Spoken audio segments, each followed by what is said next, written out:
دیکھیں پیدل چلنا ہے اور ضرورت کے تحت ہلکی پھلکی سی ایکسرسائز ہے، اور تیسری چیز فاسٹ فوڈ اگر آپ کھاتے ہیں تو اس کو ترک کر دیں، میٹھا کنٹرول کر لیں، چائے میں بھی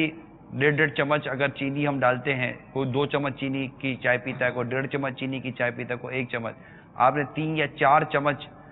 یا 4 کپ چائے کے پیے تو یہ 3 یا 4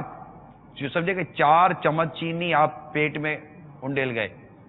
اس پر غور کیجئے۔ بیکر آئٹم جو کھاتے ہیں اس پر غور کیجئے، بغیر چبائے کھاتے ہیں اس پر غور کیجئے، اس طرح جنک فوڈ جو کھاتے ہیں پیزا وغیرہ اس پر غور کیجئے، سیلیڈ اور چکنی چیزیں جو لوگ کھاتے ہیں اس پر غور کیجئے، مرغن غذائیں، تلی ہوئی مسالے دار چیزیں ہیں اس پر غور کیجئے۔ اس وقت دنیا میں جو صورتحال ہے ذرا وہ بتائیے کہ لوگ کس قدر اپنے وہ موٹاپے کی طرف بڑھ رہے ہیں۔ امریکہ میں 7 کروڑ 80 لاکھ افراد موٹاپے کا شکار، چین میں 7 کروڑ 60 لاکھ افراد موٹاپے کا شکار، انڈیا میں 3 کروڑ افراد موٹاپے کا شکار، رشیا روس میں 2 کروڑ 80 لاکھ افراد، برازیل میں 2 کروڑ 80 لاکھ، میکسیکو 2 کروڑ افراد،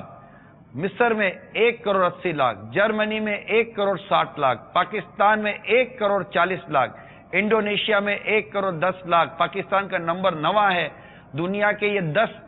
ممالک سیر فہرست ہیں جن میں موٹاپے کی تعداد بڑھتی چلی جا رہی ہے، اور یہ ایک ان کا بتایا ہوا فگر ہے، یقیناً یہ کم و بیش کے ساتھ ہی ہوتا ہوگا، لیکن ایک سرچ کرتے ہیں تو جو کمپیوٹر پر جو ہمیں ریسرچ ملتی ہے وہ ہم نے آپ کو بتائی ہے۔ بس نیت کر لیجئے پاکستان کا نمبر پہلے تو اس سے لسٹ سے نکالنا ہے، جی ہاں پاکستان کا نمبر لسٹ سے نکالنا ہے۔ آپ کو یاد ہوگا پچھلے دنوں ایک سلسلہ کیا تھا جس میں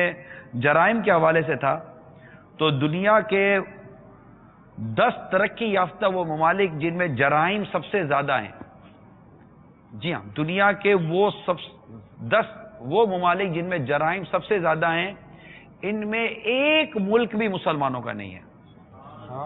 غیر مسلموں کے ممالک ہیں۔ اسی طرح جو غیر ترقی یافتہ ممالک ہیں ان میں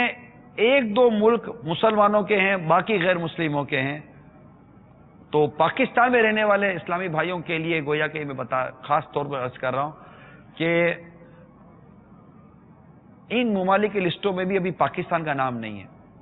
اگر یہ نام کہیں آگے جا کر ہے تو ہم نے اس کو آگے نہیں آنے دینا، اس کو اور پیچھے نکالنا ہے۔ جہاں جہاں دنیا میں مسلمان آباد ہیں کوشش کریں اپنی زندگی کو اللہ تعالیٰ اور اس کے پیارے حبیب صلی اللہ علیہ وسلم کے فرمان کے مطابق گزاریں گے، انشاءاللہ تبارک و تعالی ہمارا نہ ملک کا نام نہ ہماری قوم کا نام کوئی بھی انشاءاللہ کرپشن اور کرائم میں نہیں آئے گا۔ مسلمان انشاءاللہ تعالی دکھنے میں بھی اچھا، کردار میں بھی اچھا، بولنے میں بھی اچھا اور معاملات میں بھی اچھا، عقیدہ بھی مدینہ مدینہ، عمل بھی مدینہ مدینہ، دکھنا بھی مدینہ مدینہ، سننا بھی مدینہ مدینہ، کیونکہ مسلمان ہوتا ہے عاشق مدینہ، دیوانہ مدینہ، پروانہ مدینہ۔